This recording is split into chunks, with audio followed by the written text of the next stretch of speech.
अब अव्यक्त मूल्यों से आध्यात्मिक रत्नों के द्वारा सदा स्व प्रति शुभ चिंतन और औरों के प्रति शुभ चिंतक रहने के अभ्यासी बनने वाली अपने संपन्न स्वरूप की निशानी को प्राप्त करने वाली सभी आत्माओं का आज के सत्र में बहुत बहुत स्वागत है, स्वागत है, स्वागत है। तो आज जैसे हमने डिसाइड किया है कि हफ्ते में 3 दिन पार्टिसिपेंट्स को मुरली पढ़ने का चांस दिया जाएगा, मंडे, वेडनेसडे एंड सैटरडे। तो इस तरह से आज खुशबू बहन मुरली पढ़ेंगे।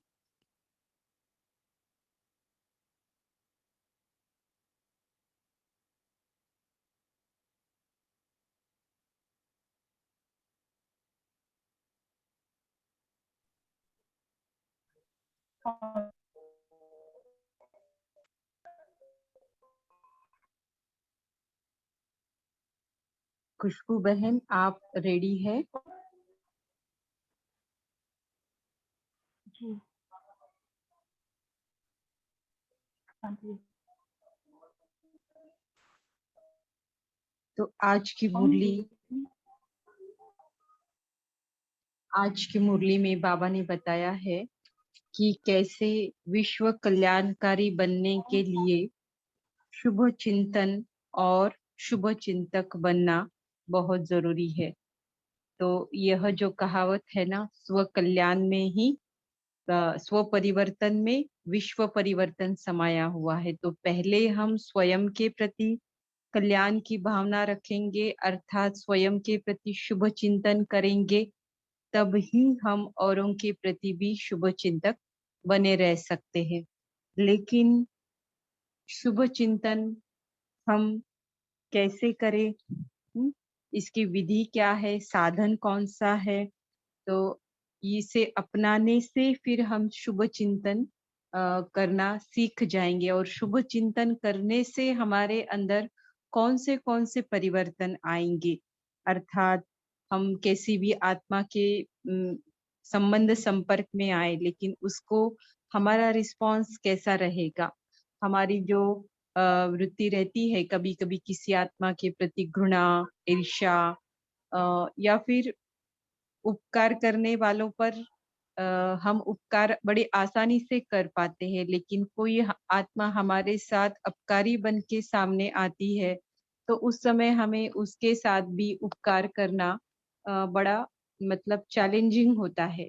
लेकिन ऐसे सभी प्रॉब्लम्स का सॉल्यूशन बाबा ने कहा है शुभ चिंतन करना। और ये तो हमें पता चला, लेकिन फिर बाबा ने उसकी विधि कैसे हम हमेशा शुभ चिंतन की स्टेज में रह सकते हैं।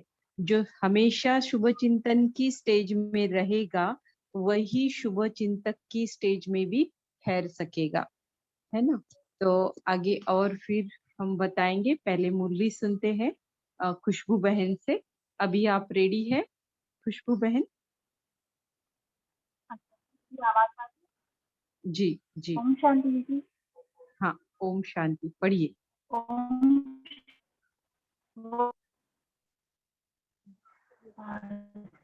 ग्यारह मिनट लाइन की मुझसे भगवान है,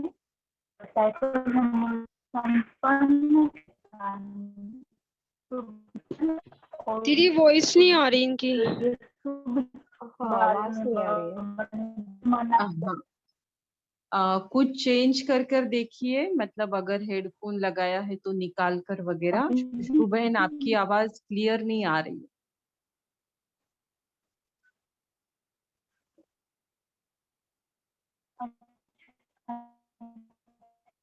नहीं तो और कोई पढ़ना चाहेगा मुरली आज की? ओम शांति। ओम शांति। नहीं, आवाज नहीं आ रहा है ना। आप अभी किसी और दिन पढ़ लेना, ठीक है। आज अभी कविता बहन पढ़ सकते हैं।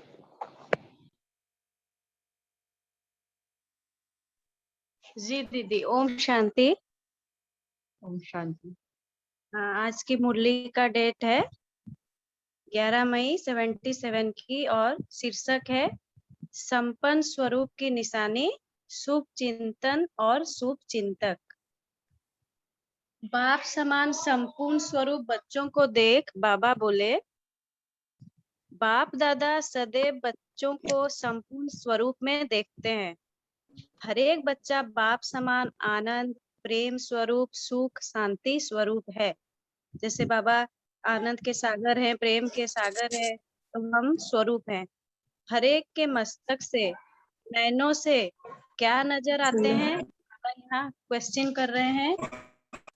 हर एक ब्राह्मण बच्चे के मस्तक से, नैनों से क्या नजर आते हैं? जो बाप के गुण हैं, वही गुण बच्चों से नजर आते हैं। कविता बहन, आप अपना माइक ऑन करके फिर से स्टार्ट करिए जहां पर थे। हाँ, दीदी एकदम स्टार्टिंग। नहीं नहीं, जहां पर थे ना हर एक वही। के मस्तक से, नैनों से क्या नजर आते हैं?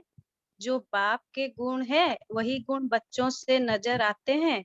बाबा क्वेश्चन कर रहे हैं। हर एक गुणों और शक्ति का भंडार है। अपने को भी सदैव ऐसे संपन्न समझकर चलते हो। संपन्न स्वरूप की निशानी सर्व आत्माओं को दो बातों से दिखाई देगी। ये क्या नॉइज हो रहा है?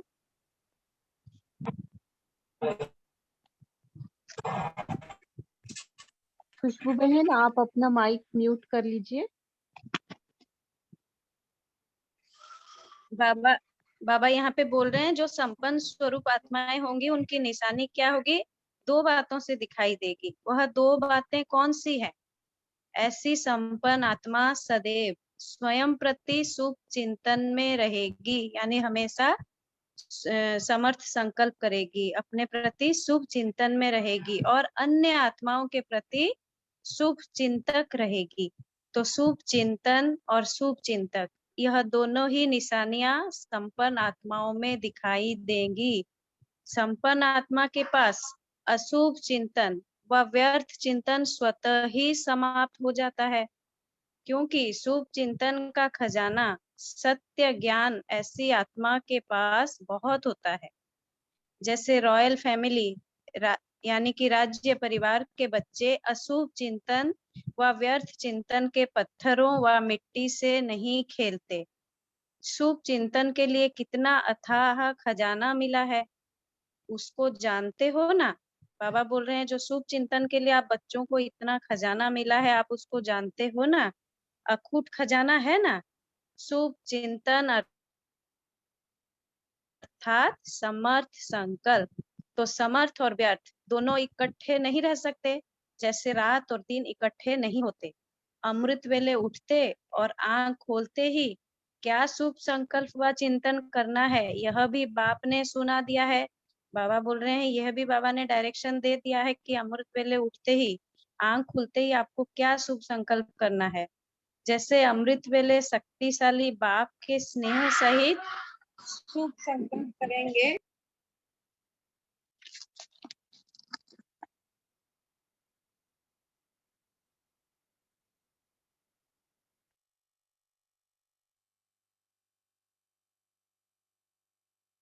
कुछ प्रॉब्लम है कविता बहन आपको पढ़ने के लिए? हेलो दीदी, हाँ आवाज आप। आ रही है? हाँ, हाँ, वो दीदी सॉरी कॉल आ गया था। नहीं, अभी मुरली पढ़ रहे हैं ना, तो बैकग्राउंड का आवाज का भी और अपने फोन का भी ध्यान रखना है, ठीक है? ये डिस्टरबेंस नहीं चलेगा, जी इसीलिए नहीं किसी और को चांस दिया है, फिर वो भी ऐसा ही करेंगे तो नहीं ठीक है ना? दीदी ठीक। हाँ जी, मैंने कहा जैसे अमृत वेले शक्तिशाली बाप के स्नेह से ही शुभ संकल्प करेंगे, वैसा ही सारे दिन पर प्रभाव पड़ेगा, क्योंकि अमृत वेला आदि काल है, यानी कि दिन का शुरुआत है, तो सतो प्रधान समय है। बाप द्वारा बच्चों को विशेष वरदानों व विशेष सहयोग का समय है। जो अमृत वेला का समय है, बाप से हमको विशेष वरदान भी मिलता है और विशेष सहयोग भी मिलता है। इसलिए अमृत वेले के पहले संकल्प का आधार सारे दिन की दिनचर्या पर होता है। जैसे गायन है, ब्रह्मा ने संकल्प से सृष्टि रची। संकल्प का इतना महत्व दिखाया हुआ है। ब्रह्मा आदि काल में रचना रचते थे, वैसे तुम ब्राह्मण आदि काल अर्थात अमृत वेले जैसा संकल्प रचेंगे, वैसा ही सारे दिन की दिनचर्या रूपी सृष्टि ऑटोमेटिकली होती रहेगी। बाबा बोल रहे हैं वैसे ही तुम ब्राह्मण जैसे ही दिन की शुरुआत अमृत वेले जैसा संकल्प रचोगे, तो वैसे ही फिर सारे दिन की जो हमारी डेली रूटीन है, दिनचर्या रूपी सृष्टि ऑटोमेटिकली होती रहेगी। हमको मेहनत नहीं लगेगा। तो ब्राह्मणों का पहला संकल्प कौन सा है? उस समय कौन सी स्टेज होती है? बाप समान स्थिति में स्थित हो, मिलते हो ना, आंख खोलते कौन सा संकल्प आता है? बाप के सिवाय और कोई दिखाई देता है? बाबा पूछ रहे हैं, आंख खोलते ही बाप के सिवाय और कोई दिखाई देता है? जब गुड मॉर्निंग करते हो तो बच्चा समझ बाप को गुड मॉर्निंग करते हो ना, तो बच्चा अर्थात मालिक, और बाप भी बच्चों को क्या रिस्पॉन्ड करते हैं? बालक सो मालिक बच्चे, बाप के भी सिरताज बच्चे। तो पहला ही संकल्प समर्थ हुआ ना। पहली मुलाकात बाप से होती है और पहले मिलन में बाप हर रोज समान भव का वरदान देता है, जिसमें सब वरदान समाये हुए हैं, है ना। बाप समान बन गए तो उसमें सारे वरदान आ गए। तो जिसका आरंभ ही इतना महान हो, तो उनका सारा दिन कैसा होगा? फिर बाबा बोल रहे हैं, अगर ऐसा महान शुरुआत है तो व्यर्थ हो सकता है? फिर बाबा ने कहा, लेकिन ऐसी श्रेष्ठ मुलाकात सदा कौन कर सकता है? जिसका संकल्प भी बाबा और संसार भी बाबा है। ऐसे बाप के समीप बच्चों की मुलाकात समीप से होती है। नहीं तो समीप की मुलाकात नहीं, लेकिन सामने की मुलाकात होती है। सब बच्चे मुलाकात जरूर करते हैं, लेकिन नंबर 1 बच्चे समान स्वरूप से समीप अर्थात साथ का अनुभव करते हैं। साथ भी इतना जैसे कि 2 नहीं लेकिन 1 है। फिर बाबा ने सेकंड नंबर के बच्चों के बारे में कहा, सेकंड नंबर बाप के स्नेह को, बाप के वरदानों को, बाप के मिलन को समान स्वरूप से नहीं, लेकिन समान बनने के शुभ संकल्प स्वरूप होकर मिलते हैं। सन्मुख का अनुभव अर्थात बाप से सर्व प्राप्ति हो रही है, ऐसी अनुभूति करते हैं। तो फर्स्ट नंबर समान बनकर मिलते, सेकंड नंबर समान बनने के संकल्प से मिलते हैं। फिर बाबा ने कहा, तीसरे नंबर की तो बात ही नहीं पूछो। तीसरे नंबर वालों की लीला विचित्र होती है। अभी अभी बच्चा बन मिलेंगे और अभी अभी मांगने वाले बन जाएंगे। बहुरूपी होते हैं, कब किस रूप में मिलेंगे, कब किस रूप में। तो बच्चों में भी मिलन मनाने में नंबरवार हो जाते हैं। लेकिन जिनका संकल्प सदा श्रेष्ठ है, अर्थात बाप के समान स्वरूप का मिलन है, उन्हों का अमृत वेले का पहला संकल्प सारे दिन की दिनचर्या पर प्रभाव डालता है। यानी जो बाप समान बच्चे हैं, बाबा उनके लिए बोल रहे हैं, उनका अमृत वेले का पहला संकल्प सारे दिन की दिनचर्या पर प्रभाव डालता है। ऐसी आत्माएं निरंतर शुभ चिंतन में स्वतः ही रहती है। मैंने उनको मेहनत नहीं लगती है, वो नेचुरली शुभ चिंतन में रहते हैं। सेकंड नंबर स्वतः नहीं रहते, लेकिन बार बार अटेंशन रखने से शुभ चिंतन में रहते, उनको बार बार अटेंशन रखना पड़ता है। तीसरा नंबर शुभ चिंतन और व्यर्थ चिंतन दोनों युद्ध में रहते, कब विजयी कब दिल शिकस्त हो जाते। सदा शुभ चिंतन में रहो, बाबा बोल रहे हैं सदा शुभ चिंतन में रहो। उसका साधन सुनाया, आदि काल का समर्थ संकल्प, यानी सुबह की जो शुरुआत अमृत वेले, उस समय हमको समर्थ संकल्प करना है। ऐसे शुभ चिंतन में रहने वाला सारे दिन में संबंध संपर्क में आई हुई आत्मा प्रति सदा शुभ चिंतक रहता है। कैसी भी कोई आत्मा, चाहे सतोगुणी चाहे तमोगुणी संपर्क में आवे, लेकिन सभी के प्रति शुभ चिंतक अर्थात अपकारी के ऊपर भी उपकार करने वाले, कभी किसी आत्मा के प्रति घृणा दृष्टि नहीं होगी, क्योंकि जानते हैं कि अज्ञान के वशीभूत है, अर्थात बेसमझ बच्चा है। बेसमझ बच्चे के कोई भी कर्म पर घृणा नहीं होती है और ही बच्चे के ऊपर रहम व स्नेह आएगा। ऐसा शुभ चिंतक सदैव अपने को विश्व परिवर्तक, विश्व कल्याणकारी समझते हुए आत्माओं के ऊपर रहम दिल होने के कारण घृणा भाव नहीं, लेकिन सदा शुभ भाव और भावना रखेंगे। इसी कारण सदा शुभ चिंतक होंगे। इसने ऐसा क्यों किया यह नहीं सोचेंगे, लेकिन इस आत्मा का कल्याण कैसे हो वह सोचेंगे। ऐसे नहीं कि वो क्यों क्या में जाएंगे व्यर्थ संकल्प चलाएंगे, नहीं, वो यह सोचेंगे कि इस आत्मा का कल्याण कैसे हो। ऐसी शुभ चिंतक स्टेज सदा होती है। बाबा पूछ रहे हैं सदा ये स्टेज रहती है। अगर शुभ चिंतन नहीं तो शुभ चिंतक भी नहीं। यानी अगर हम खुद समर्थ संकल्प नहीं चलाएंगे, खुद हम शुभ चिंतन नहीं करेंगे, तो फिर हम दूसरों के लिए शुभ चिंतक भी नहीं बन पाएंगे। दोनों का संबंध है, दोनों इंटर रिलेटेड है। तो ऐसे संपन्न बनने के लक्ष्य रखने वाले इन दोनों लक्षण को धारण करो, समझा। अगर व्यर्थ संकल्प चलेंगे तो शुभ चिंतन की स्टेज ठहर नहीं सकेगी। इसीलिए अपनी चैतन्य शक्ति को देखो, शुभ चिंतक बनने का अभ्यासी बनो। आपकी ही शक्तियां है ना जो सेवा करते हैं। ऐसे सेवाधारियों के प्रति बाप का सदा विशेष स्नेह रहता है, क्योंकि त्याग मूर्त है ना। बाबा यहाँ बोल रहे हैं सेवाधारियों के प्रति बाबा का विशेष स्नेह रहता है, क्योंकि वो त्याग मुक्त होते हैं। तो त्याग का भाग्य स्वतः ही मिल जाता है।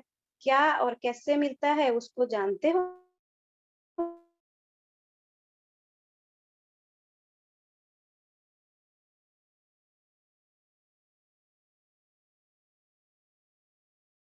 लॉटरी में तो अपने पुरुषार्थ की शक्तियों व सर्व गुणों की अनुभूति करना, यह तो सभी करते हैं, लेकिन विशेष सहयोग का प्रत्यक्ष फल ऐसी अनुभूति होगी जैसे मेरे पुरुषार्थ की स्टेज से प्राप्ति अधिक है।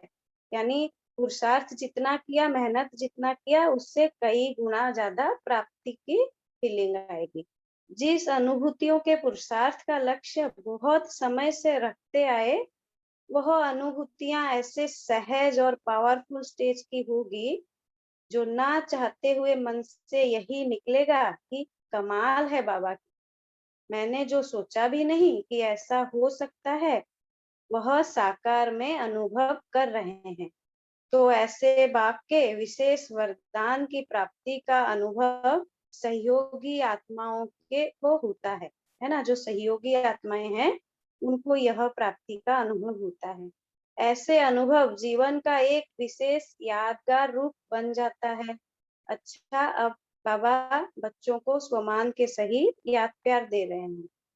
ऐसे बाप के सदा सहयोगी आत्माएं हर कदम से फॉलो फादर करते हुए बाप को प्रत्यक्ष करने वाले, सदा स्वयं की गुणों की प्राप्ति की लहरों में लहराते हर्षित रहने वाले, बाप के स्नेह में समाये हुए ऐसी समान आत्माओं को बाप दादा का याद प्यार और नमस्ते। हम बच्चों की बाप दादा और माता पिता को याद प्यार और नमस्ते। फिर बाबा पार्टियों से मुलाकात करते हुए बोल रहे हैं, सदा इन कर्मेंद्रियों से न्यारे अर्थात अपने को आत्मा मालिक समझ बाप के प्यारे बन चलते हो। बाप के प्यारे कौन है? जो न्यारे हैं। बाप भी सर्व का न्यारा क्यों है? क्योंकि न्यारा है। अगर न्यारा नहीं होता आप जैसे जन्म मरण में आता तो सर्व का प्यारा नहीं हो सकता।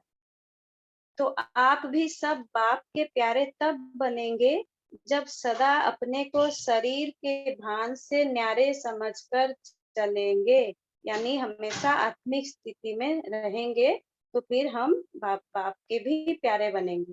बिना न्यारे बनने के प्यारे नहीं बन सकते। जितना जो न्यारे अर्थात आत्मिक स्मृति में रहते, उतना ही बाप का प्यारे होते। इसलिए नंबर वार याद प्यार देते हैं ना, बाबा भी याद प्यार नंबर वार देते हैं। नंबर का आधार है न्यारे बनने पर। अपने नंबर को न्यारेपन की स्थिति से जान सकते हो। बाप बच्चों की माला सुमरते हैं। माला सुमरने में नंबर 1 कौन आएंगे?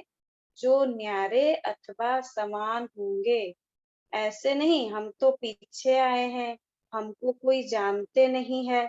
बाप तो सब बच्चों को जानते हैं, इसलिए प्यारा बनने का आधार न्यारा बनना है। यह पक्का करो। हमको बाबा का प्यारा बनना है तो हमको बुद्धि से इस दुनिया से अपना मतलब सब कुछ बुद्धि से हटा के न्यारा बनना है, हमेशा आत्मिक स्मृति में रहना है। इसी पहले पाठ के पेपर में फुल मार्क्स मिलने हैं, इसलिए चेक करो। चल रहा हूँ, बोल रहा हूँ, जो भी कर रहा हूँ वह करते हुए कराने वाला बन करके करा रहे हैं। यानी हम जो भी कर रहे हैं, हम करनहार है, करावनहार हमसे करा रहा है। आत्मा कराने वाली है और कर्म इंद्रियां करने वाली है। इसी पाठ को पक्का करने से सदा सर्व खजाने के मालिकपन का नशा रहेगा, है ना। अभी हम अपने को अधिकारी समझ के इंद्रियों पे अधिकारी समझ के इंद्रियों से करवाएंगे तो फिर सर्व खजाने के मालिकपन का नशा रहेगा। कोई अप्राप्त वस्तु अनुभव नहीं होगी। बाप मिला सब मिला, सिर्फ कहने मात्र नहीं कि ऐसे ही ऊपर ऊपर से कह दिया बाप मिला सब मिला, सब सिर्फ कहने मात्र नहीं, उससे सर्व प्राप्ति का अनुभव होगा। सदा खुशी शांति आनंद में मगन रहेगा। मिल गया पा लिया यही नशा रहेगा। फिर बाबा ने कहा सदा अपने स्वभाव के सीट पर सेट रहते हो। सोमान की सीट कौन सी है? ऊंचे ते ऊंचा बाप के ऊंचे बच्चे वह ब्राह्मण है। इस श्रेष्ठ सोमान पर सदा सटे रहते हो या सीट गिनती है ना। अगर हम ये ऊंची सोमान में हमेशा रहे, ये नशा रहे कि हम किसके बच्चे हैं, भगवान के बच्चे, तो फिर बाबा बोलते हैं माया सीट को हिलाने की कोशिश करती है। जब है ही ऊंचे ते ऊंच बाप के बच्चे तो फिर ये भूलना क्यों चाहिए? यानी फिर सीट पर से क्यों नीचे उतर आते हो? बाबा बोल रहे हैं क्यों भूलना चाहिए। यह ब्राह्मण जन्म भी नेचुरल लाइफ है। नेचुरल लाइफ की बात भूलती नहीं, टेम्पररी बात भूलती है ना। जो अल्पकाल की बातें होती है बाबा बोल रहे हैं वो भूली जाती है। फिर बाबा ने कहा शुभ चिंतन का खजाना जो बाप देते हैं, उस खजाने का बार बार सुमिरन करना अर्थात यूज करना। यूज करने से खुशी होगी, है ना। जो बाबा से हमको खजाना मिला है ज्ञान का, गुणों का, शक्तियों का, उसको बाबा बोल रहे हैं यूज करना, और यूज करेंगे तो खुशी होगी। शुभ चिंतन में रहना भी मनन है। मनन से जो खुशी रूपी मक्खन निकलेगा वह जीवन को शक्तिशाली बना देगा। बाबा बोल रहे हैं जो हम मनन भी करते हैं तो शुभ चिंतन में रहना भी मनन है, और फिर उससे जो खुशी रूपी मक्खन निकलेगा वह जीवन को शक्तिशाली बना देगा। फिर कोई हिला नहीं सकता। माया हिलेगी, खुद नहीं हिलेगा। अंगत का मिसाल किन्हों का है? महारथियों का, है ना। जो महारथी बच्चे हैं बाबा बोल रहे हैं उन अंगत का मिसाल उन्हीं के लिए है, महारथियों का। तो आप महारथी हो ना। जब कल्प पहले नहीं हिले थे तो अभी कैसे हिलेंगे? सदा अचल अंगत समान, सदा एक रस स्थिति में स्थित, जरा भी संकल्प में भी हिलता नहीं, यह है अंगत। अंगत की जो क्वालिटीज है, निशानी है, बाबा वही बता रहे हैं कि जैसे कल्प पहले भी नहीं हिले थे तो अभी कैसे हिलेंगे। सदा अचल अंगत समान, सदा एक रस स्थिति में स्थित, जरा भी संकल्प में भी हिलता नहीं, यह है अंगद। फिर बाबा ने कहा, सदा शस्त्रधारी बन माया का सामना करते चल रहे हो। जो शस्त्रधारी होते हैं वह सदा निर्भय होते हैं। किससे? दुश्मन से। जैसे पहरे वाला चौकीदार अगर शस्त्रधारी होता है और उसको निश्चय है कि मेरा शस्त्र दुश्मन को भगाने वाला है, हार खिलाने वाला है, तो वह कितना निर्भय हो करके चलता रहता है। तो यहाँ भी माया कितनी भी सामना करे, लेकिन शस्त्रधारी हैं तो माया से कभी घबराएंगे नहीं, डरेंगे नहीं, हार नहीं खाएंगे, अर्थात सदा विजयी होंगे। फिर वह कौन से शस्त्र है बाबा आगे बता रहे हैं, तो सर्व शस्त्र सदा कायम रहते हैं। एक भी कम हुआ तो हार हो सकती है। शस्त्र है शक्तियां, तो सर्व शक्तियां रूपी शस्त्र सदा कायम रहते हैं। फिर बाबा पूछ रहे हैं, संभालने आते हैं। पांडवों की बहादुरी को बहुत लंबे चौड़े रूप में दिखा दिया है। शक्तियों की बहादुरी शस्त्र दिखाए हैं, है ना। जो मूर्तियां रहती है दुर्गा की, काली की, सब शस्त्र दिखाते हैं, और पांडवों को जैसे लंबा चौड़ा दिखा दिया है। तो पांडव सदा प्रभु के साथी थे, यानी प्रीत बुद्धि थे, और साथ के कारण विजयी हुए। आपको भी सदा बाप के साथ का अनुभव होता है। जब साथ का अनुभव होगा तो जो बाप के गुण, बाप की शक्तियां, वह आपकी है। जैसे बाप रूहानी है, वैसे साथ में रहने वाले भी रूहानियत में रहेंगे। शरीर को देखते भी रूह को देखेंगे। फिर बाबा ने कहा, अमृत वेले का अनुभव सभी करते हो। अगर किसी को घर बैठे लॉटरी मिले और फिर भी उसको वह छोड़ दे, तो उसको क्या कहेंगे? वह भी घर बैठे लॉटरी मिलती है, यानी अमृत वेले घर बैठे बाबा लॉटरी देते हैं। अगर अभी इस लॉटरी को ना लेंगे तो यह दिन भी याद करेंगे, यानी हम बाद में फिर पछताएंगे। अभी यह प्राप्ति के दिन है, थोड़े समय के बाद यही दिन पश्चाताप के हो जाएंगे। जो जितना चाहो उतना ले लो, स्पीड तेज करो, क्योंकि बाबा हमेशा बोलते हैं ये जो वरदानी युग है, कल्याणकारी संगम युग है, छोटा सा युग, इसमें एक सेकेंड, एक संकल्प भी व्यर्थ ना जाए। तो बाबा बोल रहे हैं स्पीड तेज करो। सदैव याद रखो, अब नहीं तो कभी नहीं, आज भी नहीं लेकिन अभी। उसको कहा जाता है तीव्र पुरुषार्थी। जो तीव्र पुरुषार्थी बच्चे होंगे उनका स्लोगन क्या होगा? अब नहीं तो कभी नहीं।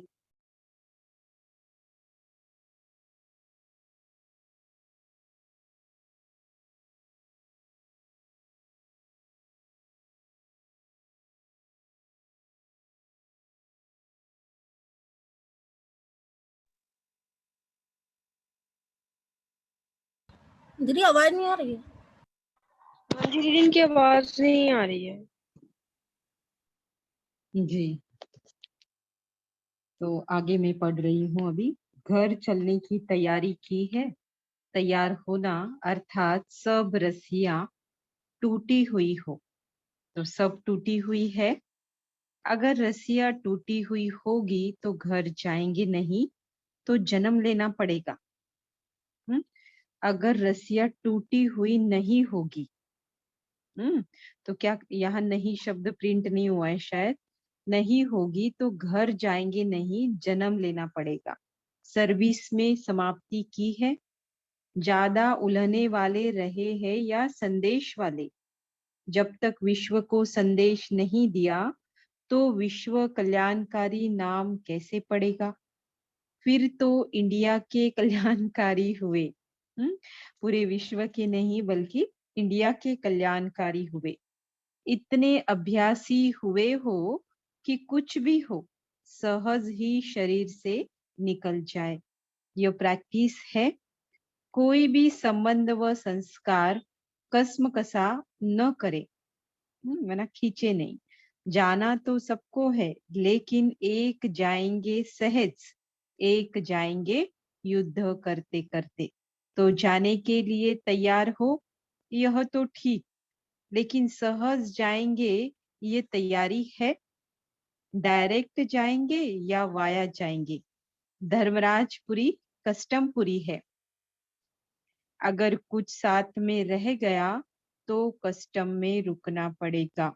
तो जाने के साथ यह भी तैयारी चाहिए, देखना कस्टम क्लियर है, पासपोर्ट आदि सब चेक करना, बैग बैगेज सब चेक करना। अच्छा, ओम शांति। अभी हम सभी स्व के प्रति शुभ चिंतन करते बाप समान बनकर बाबा को याद करते हैं। ओम शांति।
ओम शांति।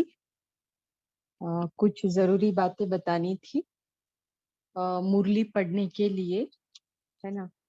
जब मुरली पढ़ने का क्लास में चांस मिलता है, गोल्डन चांस होता है, तो उसे उसी तरीके से लेकर सभी के सामने रखने के लिए पहले दो चार बातें पर हमें जरूर जरूर अटेंशन देना है। और ऐसे ही नहीं कि हम कोई सारी बातें करते करते बस मुरली पढ़ने का चांस लिया और डिलीवर कर दिया मुरली कैसे तो पढ़ के। नहीं, जब मुरली पढ़ने का चांस मिलता है तो सबसे पहले तो बाप दादा का थैंक्स करना है और इस अपॉर्चुनिटी को भी गोल्डन अपॉर्चुनिटी बनाना है। राइट। इतने अव्यक्त महावाक्य पढ़ने का चांस मिलना ये कोई छोटी बात नहीं है। राइट। 10 भी लोग हो लेकिन हमें पढ़ने का चांस मिल रहा है, ये अपने आप में बहुत बड़ी बात है। तो ऐसे में पहले से ही हम, माना कि अचानक कुछ भी हो सकता है, लेकिन पहले से ही हम थोड़ा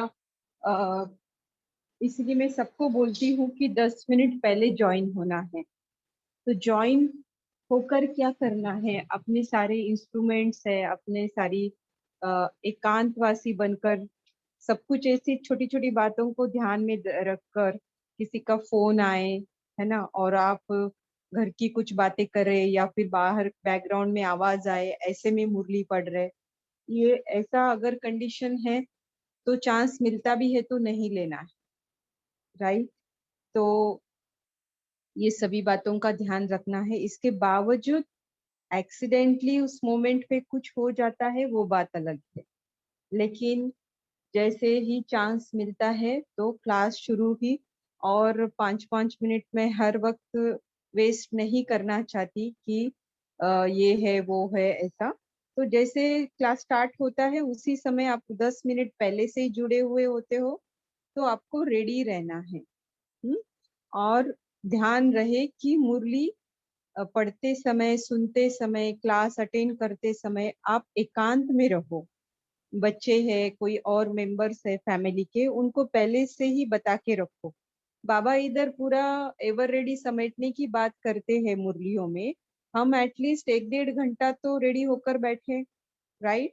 ये तो फर्स्ट स्टेप है ना, छोटी छोटी स्टेप करेंगे तभी तो बड़ी बातों में रेडी बनकर रहेंगे।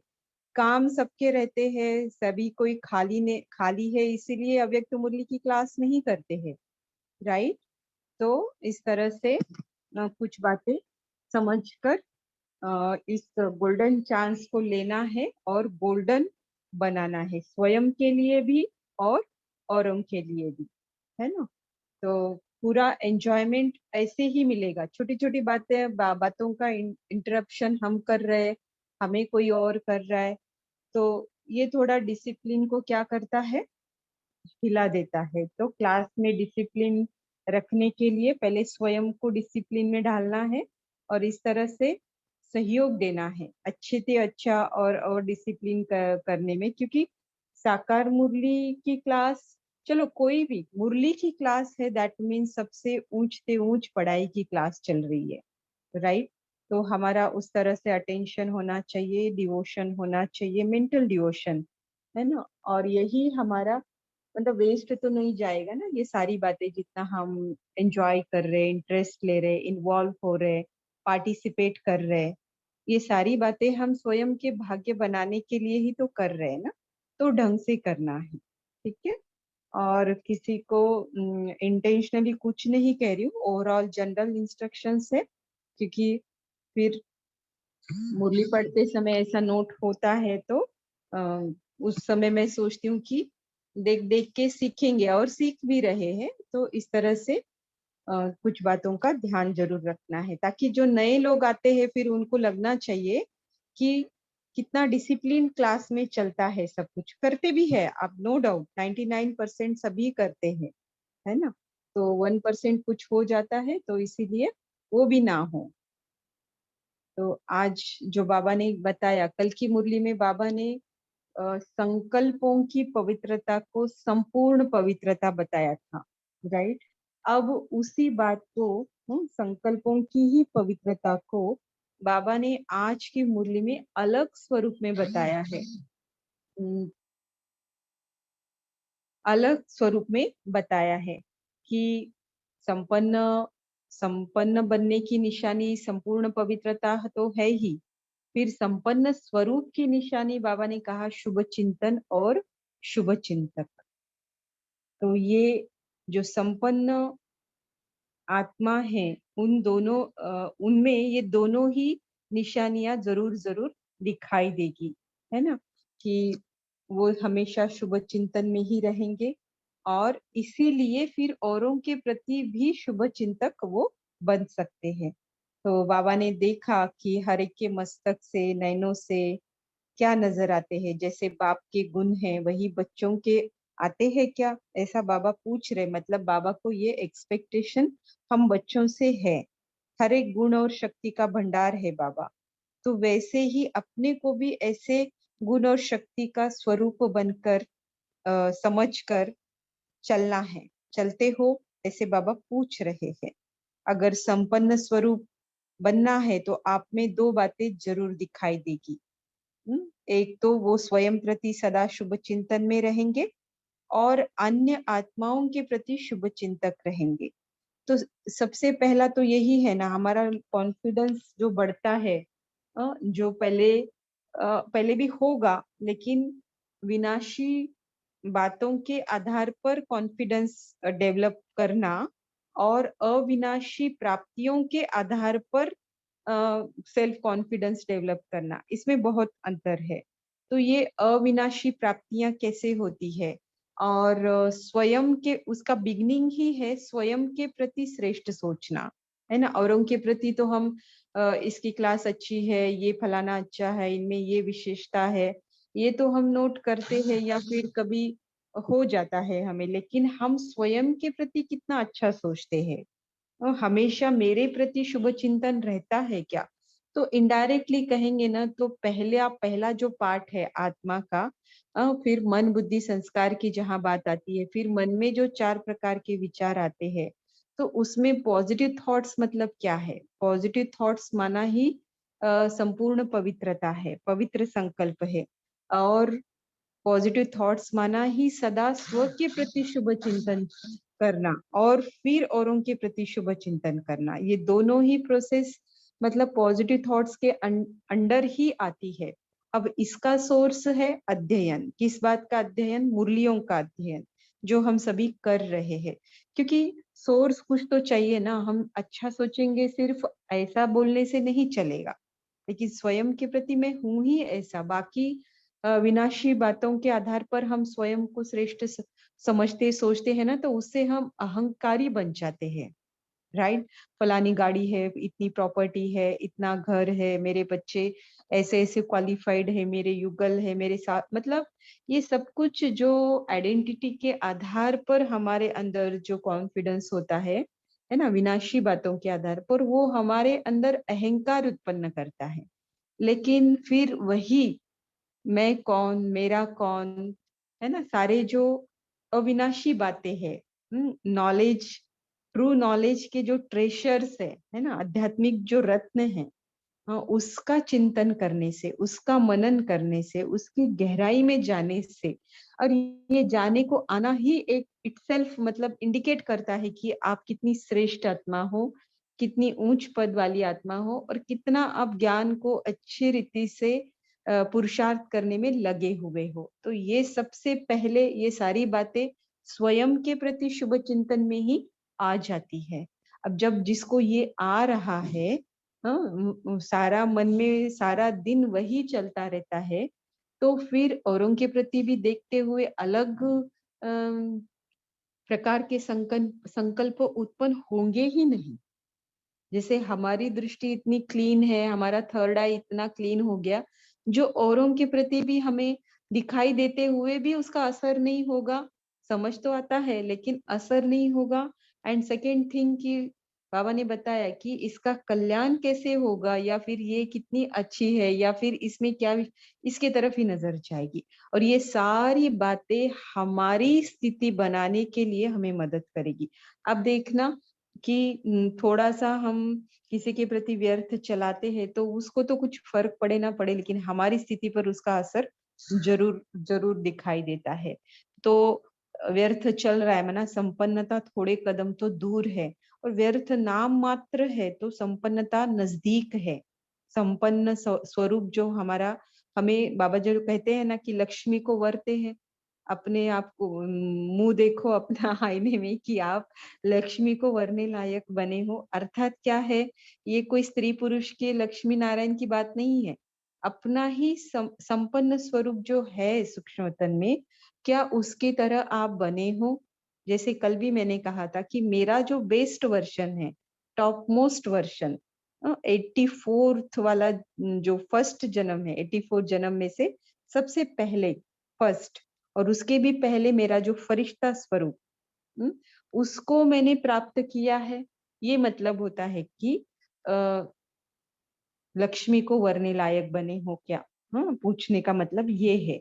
तो बाबा कहते हैं कि जब आप संपन्न आत्मा बन जाएंगे तो दोनों ही निशानियां आप में साफ साफ दिखाई देगी। एक तो स्व के प्रति शुभ चिंतन, और इसीलिए अगर हम स्व के प्रति शुभ चिंतन नहीं करते ना, तो औरों के करने में भी, औरों के प्रति करने में भी फर्क आएगा। जितना परसेंटेज में स्वयं के प्रति शुभ सोचती हूँ, शुद्ध सोचती हूँ, तो ही मुझे दूसरों के प्रति आएगा। ये टेक्निक ही है, क्योंकि स्व के प्रति स्वयं की सेवा का पार्ट है ये शुभ चिंतन में रहना। स्वयं के प्रति शुभ चिंतन में रहना ये स्व सेवा और स्व पुरुषार्थ का पार्ट है।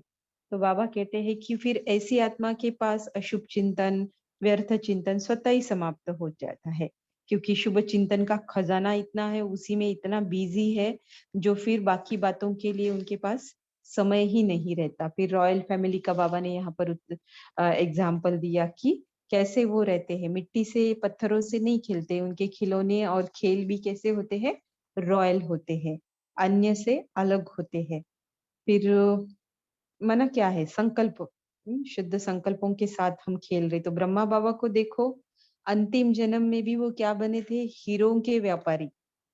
माना सब स्थूल रत्नों में भी जो श्रेष्ठ थे, श्रेष्ठ रत्न गाया जाता है, अंतिम जन्म में स्थूल श्रेष्ठ रत्नों से वो खेलते थे, है ना। फिर जब संगम युग का नया जन्म हुआ तो ज्ञान रत्नों से वो खेले, माना सूक्ष्म रत्न और स्थूल रत्न, माना अंत तक भी श्रेष्ठ रत्नों से ही खेल पाल करने का उनका पाठ रहा।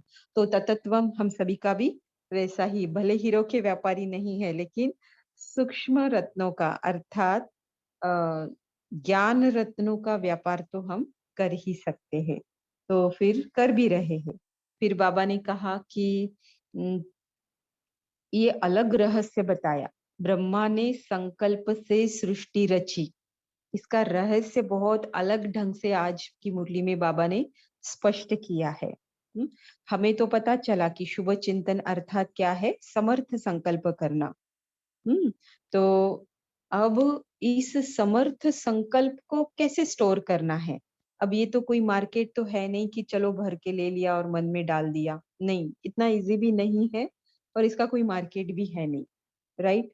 तो जो हम इसे खरीद करके अपने मन में डाल सके, तो इसकी विधि बताते हुए बाबा ने पूरा जो दिन का आदि काल है, उस आदि काल के महत्व को बताते हुए संकल्प, उस टाइम जो हम संकल्प की रचना करते हैं उसके महत्व को बताते हुए कहा कि इन दोनों का प्रभाव जो है, आदि समय, आदि काल का समय दिन के और आदि काल में किए गए पहले संकल्प का महत्व। तो समय और संकल्प का महत्व बताते हुए बाबा ने क्या कहा कि ये दिनचर्या रूपी जो सृष्टि है, इस पर पूरा असर रहेगा आपके शुरू में आदि काल में किए गए संकल्प का।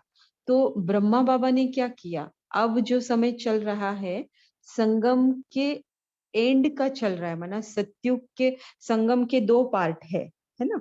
संगम के दो पार्ट है संगम युग के।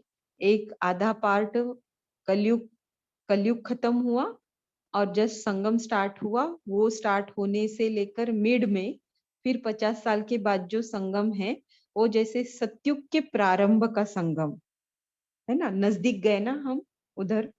तो ऐसे समय में ब्रह्मा बाबा ने क्या किया कि है ना, सतयुग के आदि का जो समय है, उसमें इतने श्रेष्ठ संकल्पों की रचना की जो फिर सारी जो कल्प में उनके जन्म रहेंगे, उसके उसकी जो सृष्टि है, दिनचर्या माना पूरे दिन, पूरा दिन, ब्रह्मा का दिन, ब्रह्मा की रात, तो इसके बीच में जो ब्रह्मा ने संकल्प रचे, तो वो कैसी रची, फिर सृष्टि ही रच दी, बेस्ट थे बेस्ट, है ना? तो यही यही रहस्य आज बताते हुए बाबा हमें जैसे विधि भी बता रहे हैं कि इस समय अगर आप बाप दादा से मिलन मनाते हुए श्रेष्ठ संकल्पों के आधार पर मिलन मनाते हो, बाप समान होकर मिलन मनाते हो, तो आपकी दिनचर्या भी कैसी जाएगी? माना दिनचर्या सृष्टि, सृष्टि मतलब क्या है? हम इतनी आत्माओं से मिलते हैं, कई सारे कर्तव्य रूपी कर्म हम करते हैं, अपने संकल्पों के ऊपर काम कर रहे, पुराने स्वभाव संस्कार को छोड़ने का काम कर रहे, नए धारण कर रहे, सब कुछ ये सारी बातें सृष्टि में आ जाती है ना। सृष्टि में कोई एक ही बात नहीं होती है, तो ये कैसा होगा? आपके फेवर में होगा, क्योंकि सुबह सुबह आपने क्या कर दिया, इसका बीज बो दिया, है ना? तो एक दिन के लिए भी ये बात लागू होती है। तो संगम युग के समय, संगम युग का समय भी तो क्या है, पूरे सृष्टि चक्र के हिसाब से क्या है, अमृत वेला ही है। तो इस समय जो अ, आप संकल्प, श्रेष्ठ संकल्प, शुभ चिंतक और शुभ चिंतन में रहेंगे, उतना आपके आने वाले जन्मों में भी क्या हो जाएगी, आपके लिए आप ब्यूटीफुल सृष्टि रच देंगे। तो बाबा कहते हैं कि इस समय माना अमृत वेले के समय विशेष वरदानों व विशेष सहयोग का समय है, इसी का असर पूरे दिनचर्या पर होता है। तो इसीलिए ब्रह्मा ने संकल्प से सृष्टि रची, इसका अर्थ आज बाबा ने कुछ अलग तरीके से बताया। अब इस टाइम का पूरा बेनिफिट लेने के लिए क्या करना है, ऐसा कौन सा वरदान हमें लेना है जिसमें सब समाया हुआ हो? नहीं तो बाबा तो कहते हैं कि मिलन तो सब मनाते, बाबा से मुलाकात तो सब करते हैं, लेकिन फिर कैसे होना चाहिए उस समय आपका जो बाबा से मुलाकात करना, मिलन मनाना कैसे होना चाहिए? तो पहला ही संकल्प आपका श्रेष्ठ समर्थ होना चाहिए। तो उस समय आपको वरदान क्या लेना है कि समान भव का वरदान लेना है, जो पहले मिलन में बाप हर रोज देते हैं, और इसी वरदान में सब वरदान समाये हुए हैं। तो बाबा कहते हैं फिर जिसका आरंभ ही इतना महान होगा तो उनका सारा दिन भी कैसे होगा, बहुत अच्छा होगा। तो देखना इतने सारे हिसाब किताब सब कुछ चलता रहता है, तो अमृत वेले श्रेष्ठ संकल्प में टिकना और वो श्रेष्ठ संकल्प ही मन में आना, ये भी एक स्थिति हमें एक स्थिति बनानी पड़ती है। इसके उसकी तैयारी पहले दिन से करनी पड़ती है। अब डेली अमृत वेला करना है तो डेली अमृत वेले के पहले दिन करना अर्थात क्या है, हर रोज करना है, नित्य करना है ना, सदा करते रहना है। ऐसा नहीं कि 4 दिन भट्टी में बैठ, अब वो दिन गए, राइट। संगम युग अभी थोड़ा सा बचा है, उसे अगर फ्रूटफुल बनाना है तो सदा हमेशा बस निरंतर इन्हीं बातों को याद रखना है। कभी कभी वाली बात अब नहीं चलेगी। तो बाबा ने कहा, बताया तो सही कि अमृत वेला पावरफुल बनाने की विधि जैसे बता दी कि बाबा जो पहली मुलाकात बाप से हम करते हैं तो उस समय बाबा से हमें वरदान लेना है कि समान भव का वरदान, किसके समान, बाप समान बने। तो यह एक अमृत वेला पावरफुल बनाने की भी विधि कह सकते हैं। फिर बाबा ने कहा कि पहली श्रेष्ठ मुलाकात बाप के समीप बच्चे ही कर सकते हैं। समीप बच्चे कौन से होते हैं, जिसका संकल्प भी बाबा और संसार भी बाबा है। फिर बाबा कहते हैं समीप की मुलाकात और सामने की मुलाकात में क्या अंतर है। डिफरेंस तो होगा ना, समीप की मुलाकात शब्द से भी समझ आता है और सामने की मुलाकात, इन दोनों में क्या फर्क होता है। तो इस फर्क को बताते हुए बाबा ने 3 नंबर के बच्चे बताए हैं, जिसमें नंबर 1 वाले जो होते हैं वो समान रूप से समीप अर्थात साथ का अनुभव करते हैं। साथ भी इतना होता है जैसे कि 2 नहीं लेकिन एक है, कंबाइंड। बाबा के साथ का ऐसा अनुभव करे कि जैसे मैं बाबा से अलग हूं ही नहीं। तो ये हो गया समीप। फिर बाबा ने दूसरे नंबर के बच्चे बताते हुए कहा कि वो भी बाप के स्नेह को, बाप के वरदान को, बाप के मिलन को समान स्वरूप से नहीं लेकिन समान बनने के शुभ संकल्प होकर मिलते हैं। मतलब ये वो नंबर के बच्चे हैं जिन्होंने अनुभव नहीं किया है, बाप समान बनकर बाबा से मिलन मनाने का अनुभव नहीं किया है, करना चाहते हैं। और नंबर 1 के बच्चे जो है उन्होंने कर लिया है। अब सम्मुख का अनुभव अर्थात बाप से सर्व प्राप्ति हो रही है, ऐसी अनुभूति करते हैं। सामने होकर मिलन मनाना और एक है कि समीप समान बनकर मिलन मनाना। तो ये 2 बातों का डिफरेंस बाबा ने कहा। तो फर्स्ट नंबर समान बनकर मिलते, सेकंड नंबर समान बनने के संकल्प से मिलते, और तीसरे की बाबा कहते बात ही नहीं पूछो, है ना। तो जब बाबा के बनते हैं तो तीसरे नंबर के ही तो होते हैं, है ना। तो इनकी लीला कैसी होती है, विचित्र होती है। अभी अभी बच्चा बनेंगे और फिर अभी अभी मांगने वाले भी बन जाएंगे, बहुरूपी होते हैं। कब किस रूप में मिलेंगे, कब किस रूप में। तो इस तरह से बच्चे बाबा के साथ जो मुलाकात करते हैं, मिलन मनाते हैं, उसमें फिर नंबरवार हो जाते हैं। अपने ऊपर काम करते जाते हैं तो नंबर 1 बच्चे जैसे मिलन मनाते वैसे हम भी मना सकते हैं। जैसे संपूर्ण पवित्रता, साक्षीपन की स्टेज में स्थित रहकर फिर बाबा से मिलन मनाना, मतलब विधियों को अपनाते हैं ना, अशरीरीपन का अभ्यास करके परम धाम सीधा जाएंगे। इधर बनाया नहीं, अपने देहबान को मिटाया नहीं, साकारी दुनिया की रस्सियां तोड़ी नहीं है, समेटी नहीं है, और फिर हम ऐसे ही परम धाम जाएंगे। तो नंबर 1 बच्चे जैसे मनाते हैं वैसा मिलन हम नहीं मना पाएंगे। लगता जरूर है, लगने से क्या होता है ना। मुझे अगर लगता है तो करना किसे पड़ेगा, मुझे ही करना पड़ेगा ना। तो सिर्फ लगने तक हमारा जर्नी नहीं रुकना चाहिए। तो तीसरे नंबर के तो कोई नहीं होंगे। अव्यक्त मुरलियों की क्लास से जो जुड़ते हैं ना, तो तीसरे नंबर वाली स्टेज सबने क्रॉस कर लिया ऑलमोस्ट, है ना। तो बाबा कहते हैं बात मत पूछो, क्योंकि बाबा को सभी बच्चों का दिखाई देता है ना। बाबा के पास तो एंटरटेनमेंट जो बॉक्स है वो काफी बड़ा है। कभी भी किसी भी बच्चे का कोई भी सीन, कोई भी संकल्प बाबा को देखने को मिलता ही है, राइट। तो इसीलिए परम धाम में टीवी नहीं है क्योंकि इस टीवी से फुर्सत तो मिले बाबा को। फिर बाबा कहते हैं कि सदा निरंतर शुभ चिंतन में कौन से नंबर की आत्माएं रहती है? अब 3 नंबर बताए, तो उसमें से कौन से है जो सदा मतलब निरंतर शुभ चिंतन में रह पाते हैं? तो जिनका संकल्प सदा श्रेष्ठ है, अर्थात बाप के समान स्वरूप का मिलन है, उन्हों का अमृत वेले का पहला संकल्प सारे दिन की दिनचर्या पर प्रभाव डालता है। ऐसी आत्माएं निरंतर शुभ चिंतन में स्वतः ही रहती है। क्या संकल्प रहता है? सिर्फ अमृत वेले ही नहीं रहता है इन बच्चों का, पहले नंबर का, क्योंकि पूरा संगम युग ही इनके लिए अमृत वेला बन जाता है। क्यों? क्योंकि स्थिति आत्मिक जो बन जाती है, जब आत्मिक स्थिति बन जाती है तो पूरा संगम युग ही आपके लिए अमृत वेला है। सेकेंड नंबर वाले क्या करते हैं? वो सदा शुभ चिंतन में स्वतः नहीं रहते, लेकिन बार बार अटेंशन रखने से फिर शुभ चिंतन में रहते हैं। तो बार बार अटेंशन देकर क्या हो जाएगी? हैबिट बन जाएगी, तो वो भी फिर पहले नंबर वाले जैसे शुभ चिंतन में रह सकते हैं, है ना?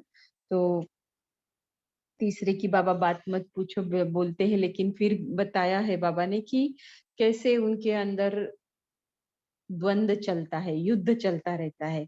शुभ चिंतन वो भी करते हैं, लेकिन फिर व्यर्थ चिंतन भी साथ साथ में चलता है।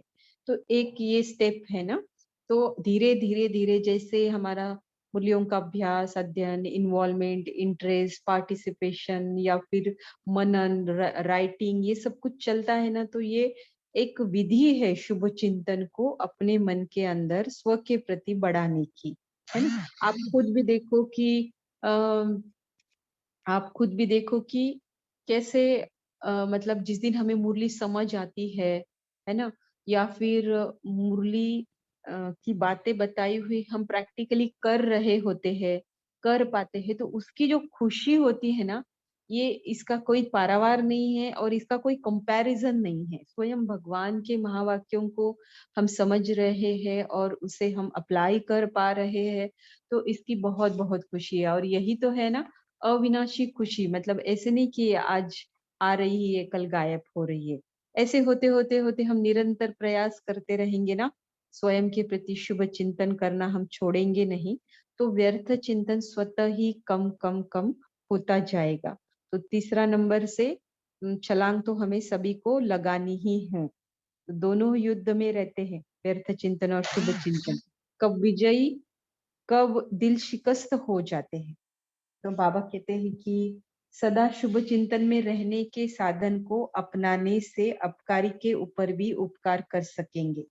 सर्व के प्रति हमेशा शुभ चिंतन में कैसे रहे, अभी हमें पता चल गया कि शुभ चिंतन सदा कैसे रहे मन में। तो इसकी विधि या फिर साधन बताया बाबा ने कि आदि काल का समर्थ संकल्प। अब आदि काल का समर्थ संकल्प हो, इसके लिए अचानक नहीं आएगा, आप देखना, ट्राई करके देखना। जब हम पहले वाले दिन में बहुत अच्छी स्थिति में रहते हैं, बहुत अच्छा मूल्यों का अभ्यास करते हैं, बहुत योग का चार्ट भी मेंटेन करते हैं, अंतर्मुखता को धारण करते हैं, है ना, एक रस अवस्था हमने एक्सपीरियंस की हुई हुई होती है, भोजन बाबा को भोग लगाकर ग्रहण करते हैं, तो ये सारी बातों का असर है ना हमारे आदि काल के समर्थ संकल्प उत्पन्न होने में बहुत मदद करता है। तो इतनी लिंक्ड है ना, कोई भी एक बात को बीच में उठाकर हम समझ तो सकते हैं, लेकिन प्रैक्टिकल करने के लिए उसके बाल बच्चे भी पहले हमें मतलब अचीव करने होते हैं, राइट? बाल बच्चे वाले जो पुरुषार्थ है वो भी हमें अचीव करना पड़ता है। तो अगर हमने ये कर लिया तो फिर क्या होता है कि शुभ चिंतन में रहने वाला सारे दिन में संबंध संपर्क में अलग अलग स्वभाव संस्कार की आत्माएं हमारे संपर्क में आती है, तो उनके प्रति शुभ चिंतक रह पाते हैं।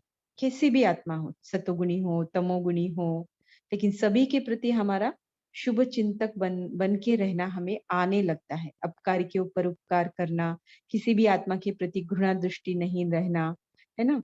क्योंकि इन सब का आधार वो ज्ञान है ना, तो वो उसे समझ चुके होते हैं। और सामने वाले कैसे है? अज्ञानी है, अज्ञान के वशीभूत है, बेसमझ है, इसीलिए कोई के कैसे भी कर्म हो, लेकिन उस पर उनको घृणा नहीं होती है, और ही उनके ऊपर रहम आएगा या स्नेह आएगा। देखो, रहम और स्नेह आना ये बहुत ऊंची स्टेज की बात है ना। अगर ये हमें आ रहा है तो बिल्कुल ही समझना कि काफी हद तक बाबा की श्रीमत पर चलकर आपने अपनी आत्मा में कंटेंट कुछ भरा है, राइट। और ये आना चाहिए, क्योंकि बाबा बाबा भी तो यही करते हैं। हम क्या क्या करके नहीं पहुंचे बाबा के पास, फिर भी तो बाबा हमें स्नेह देते हैं, हमारे ऊपर रहम करते हैं, हमें इतनी नई दुनिया बनाने के लिए स्वयं का मददगार चुनते हैं। और क्या करना चाहिए, राइट। हम तो कितना कर पाते हैं, लेकिन बाबा चुनते तो है। तो ये सबसे बड़ा रहम हुआ ना, फोटो में कोई इतनी कोटो आत्माएं होकर भी मुझ पर बाबा ने नजर डाली, मुझे चुना, है ना। अब मैं उसका कितना बेनिफिट ले रही हूँ, दे रही हूँ, ये तो मेरे ऊपर है। तो फिर बाबा अभी बताते हैं कि सदा शुभ चिंतन में रहने का आधार बाबा ने बताया, आदि काल का समर्थ संकल्प। फिर बाबा कहते हैं कि सदा शुभ चिंतक, अब स्वयं के प्रति शुभ चिंतन की विधि तो मुझे पता चली, साधन पता चला। अब सदा शुभ चिंतक माना औरों के प्रति भी शुभ चिंतक की स्टेज रहे, इसकी विधि क्या है। ऐसा शुभ चिंतक सदैव अपने को विश्व परिवर्तक, विश्व कल्याणकारी समझते हुए आत्माओं के ऊपर रहमदिल होने के कारण घृणा भाव नहीं करेगा, सदा शुभ भाव और शुभ भावना रखेगा। इसी कारण वो सदा शुभ चिंतक कहलाएगा। तो वो ये नहीं करेगा कि इसने ऐसा क्यों किया, ये नहीं सोचेगा वो, नहीं ऐसे कर्म गलत कर्म, बल्कि वो और सही तरीके से कैसे कर सकता है। तो ये स्टेज हमें हमेशा बना के रखनी है। इसके लिए बाबा ने बताया कि शुभ चिंतन नहीं तो शुभ चिंतक भी नहीं, दोनों का भी संबंध है। तो सदा शुभ चिंतक हम बने रहे, इसके लिए हमें पहले स्वयं प्रति शुभ चिंतन करना सीखना पड़ेगा। आज कल एक दो नहीं, सदा। जब सदा की स्टेज शुभ चिंतन में आ जाएगी, तो फिर आगे की स्टेज है सर्व के प्रति शुभ चिंतक की स्टेज को प्राप्त करना, है ना। तो बीच में अगर व्यर्थ संकल्प का, क्योंकि माया कहीं से नहीं आएगी ना, तो संकल्पों के द्वारा तो जरूर आएगी। कुछ बात होगी भी नहीं, लेकिन वहां पर हमारे व्यर्थ चलना शुरू हो गए। वो जैसे ज्ञान में सभी बातों के सोल्यूशन है ना, तो माया के पास भी बहुत सारी बातों की नॉलेज है हर एक बच्चे के लिए, कि कहाँ से वो एंटर कर सकती है। तो हमने स्थूल में सब कुछ चलो ठीक कर लिया सब कुछ, लेकिन संकल्पों में भी वो अंत तक संकल्पों में भी वार करती रहेगी, क्योंकि संकल्पों ही ऊंची मंजिल है ना। तो जब ऊंची मंजिल की ओर हम बढ़ चुके होते हैं, बढ़ रहे होते हैं, तो देखना संकल्पों के थ्रू ही माया आएगी। इसलिए ब्राह्मणों को सबसे परेशान करने वाली जो बात है ना, वो व्यर्थ संकल्प ही है।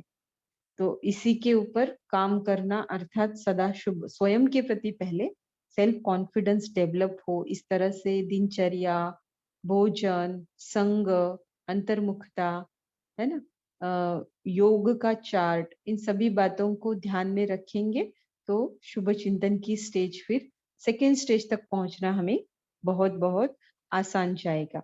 फिर बाबा ने एक एक मतलब विधि बताते हुए कहा, शुभ चिंतक हमेशा कैसे रहेंगे, कि अपनी चैतन्य शक्ति को देखो। कमेंट्री करते समय, सुनते समय हमने कई बार ये शब्द सुना है ना। तो यही तो है हमारी ओरिजिनल आइडेंटिटी, है ना। तो हम जितना जितना इसको देखेंगे, उतना उतना हमारे अंदर दोनों ही बातें सतही आती जाएगी, शुभ चिंतन और शुभ चिंतक। शुभ चिंतक बनने का अभ्यासी बनो, आपकी ही शक्तियां है ना। जितना शरीर को देखेंगे उतना दोनों भी बातें नहीं कर पाएंगे। जितना पहले स्वयं की आत्मा को देखेंगे, समझेंगे, अनुभव करेंगे, उतना दोनों ही बातें हमें आती जाएगी।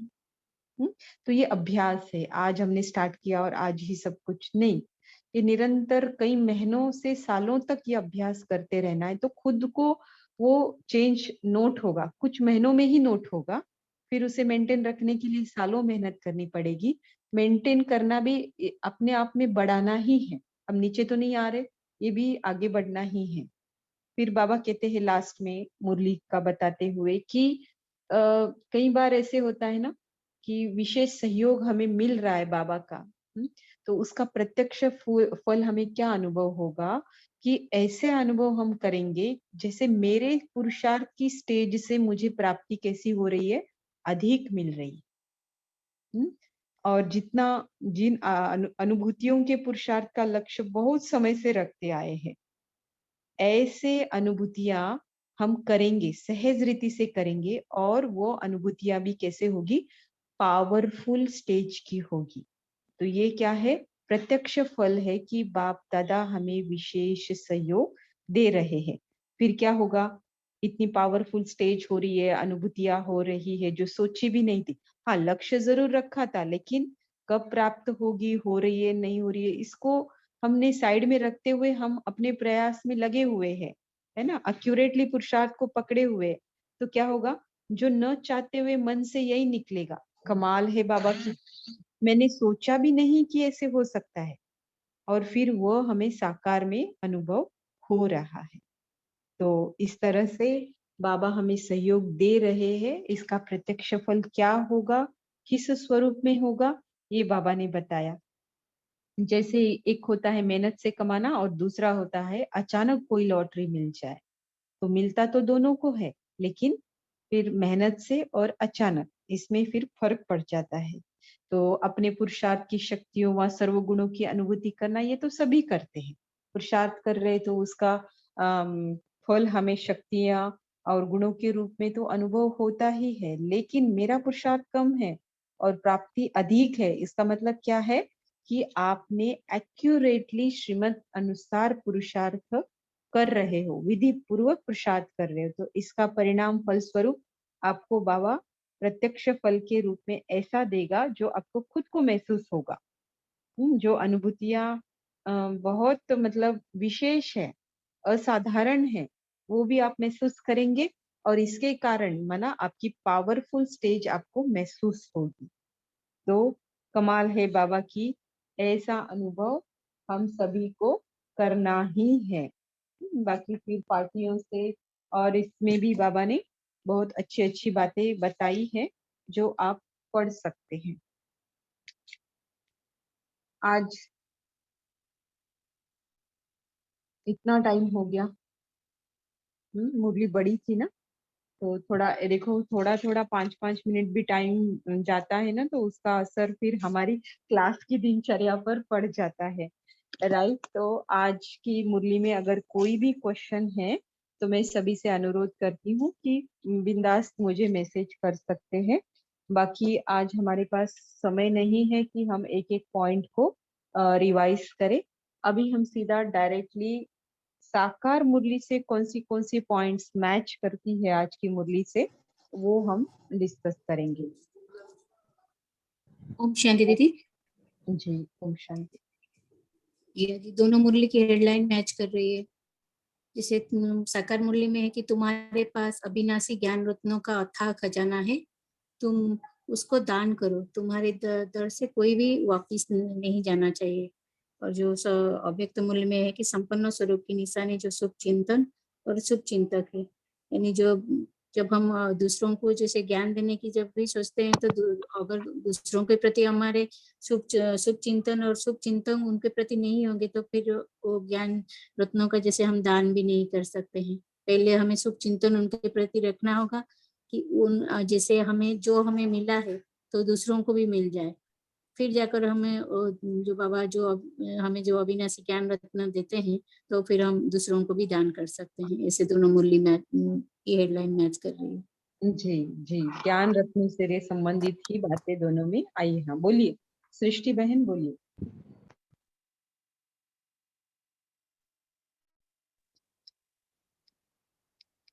ओम शांति दीदी। हाँ, दीदी जैसे बाबा ने कहा कि तुम्हारे पास ज्ञान रत्न अथाह खजाना है, तो मतलब ज्ञान रत्नों का अथाह खजाना मतलब शुभ चिंतन बनना, और बाबा ने कहा कि उसे दान करना है, तो मतलब कि हम शुभ चिंतक बन गए।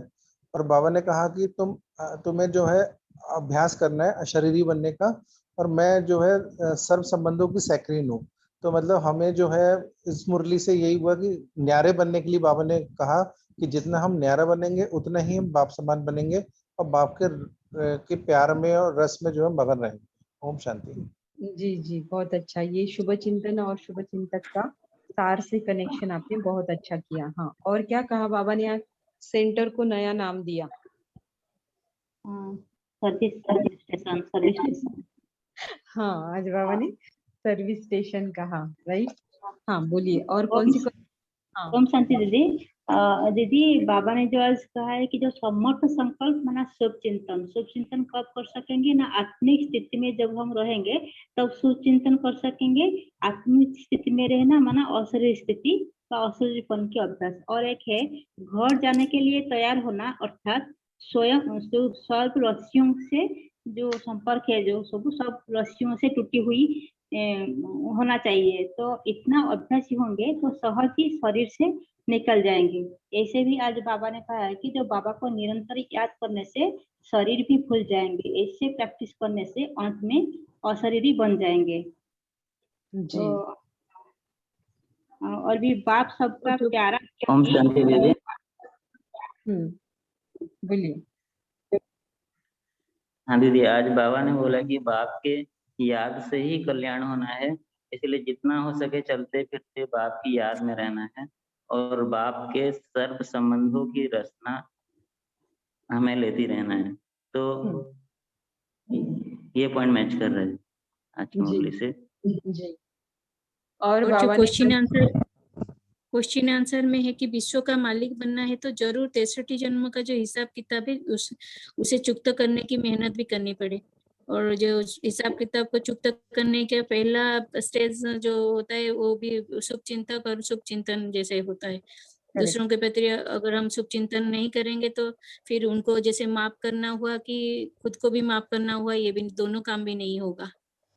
जी जी, बहुत अच्छा, बहुत अच्छा। दीदी ओम शांति, एक पॉइंट शेयर कर सकती हूँ? हाँ जी, बोलिए। दीदी, आज की साकार मुरली में वरदान में बाबा ने जो बताए कि सारे वृक्ष की नॉलेज को स्मृति में रख तपस्या करने वाले सच्चे तपस्वी सेवाधारी भव। इसके साथ अव्यक्तवाणी का आज पूरा ही मैच हो रहा है कि जब हम कल्प वृक्ष के नीचे बैठ तपस्या करते हैं, अर्थात बीज के साथ जब हम कनेक्ट होते हैं और अमृत वेला खास कनेक्ट होते हैं, तब समान भव का बाबा वरदान हमें देते हैं। और उसी समान भव के वरदान के स्वरूप में जब हम स्थित होते हैं, बाबा से सर्व प्राप्तियां करते हैं, तब जाके हम पूरे विश्व की सेवा कर सकते हैं और सबके लिए शुभ चिंतन कर सकते हैं और स्वयं में शुभ चिंतन बन के सबके लिए शुभ चिंतक बन सकते हैं। बहुत अच्छा। तो भी समय की सीमा को देखते हुए, है ना? जैसे और एक भी पॉइंट है कि जैसे शुभ चिंतन और की जो स्टेज है तो वो स्टेज कब होगी ना, जैसे अपनी चैतन्य शक्ति को अगर हम याद करेंगे तब जाकर वो स्टेज भी होगी शुभ चिंतन की स्टेज। और साकार मूल्य में है कि अपने अशरीरीपन की जैसे अभ्यास करनी है। बाबा भी अशरीरी है और तुम भी अशरीरी है, तो वो स्टेज है चैतन्य शक्ति की स्टेज, अशरीरी स्टेज। हाँ, और शुभ चिंतक और शुभ चिंतन में रहकर शुभ चिंतक बने रहेंगे तो मन कभी भी क्या होगा, बीमार नहीं पड़ेगा। तो तन की भी अगर कोई बीमारी होती है तो मन के आधार पर वो बीमारी भी जल्दी ठीक हो जाएगी। हाँ, बोलिए मयूरी बहन, लास्ट मिनट में बोलिए। दीदी, बाबा ने आज साकार मुरली में कहा है कि तन मन धन सब सहित बाप को अर्पण करना है, यही और बाबा की श्रीमत पर चलना है। तो यही बाप समान बनना है, तभी हम बाबा के मददगार बन सकेंगे। जी जी, जो अव्यक्त मुरली में समान बनने के लिए बाबा ने कहा है, बाप समान भव। ओम शांति। निहारिका बहन, आधा मिनट में बोलिए, ठीक है? चलो, आज का कॉल हम यहीं पर समाप्त करते हैं। बाप दादा का भी बहुत बहुत धन्यवाद और आप सभी का भी क्लास से जुड़ने के लिए बहुत बहुत धन्यवाद। अभी हम फ्राइडे को मुरलियों की रिवीजन की टेस्ट लेंगे, ठीक है? फ्राइडे को सोचा है, अभी उस दिन की मुरली देख के देखेंगे क्लास मुरली का रखना है या सिर्फ रिवीजन टेस्ट का रखना है, कल मैं बताऊंगी। लेकिन फ्राइडे के दिन अभी होगा। इस वीक में हम थर्ड वाला मुरली रिवीजन का पार्ट कंप्लीट करेंगे। ओम शांति। शुभ रात्रि, शुभ अमृत वेला।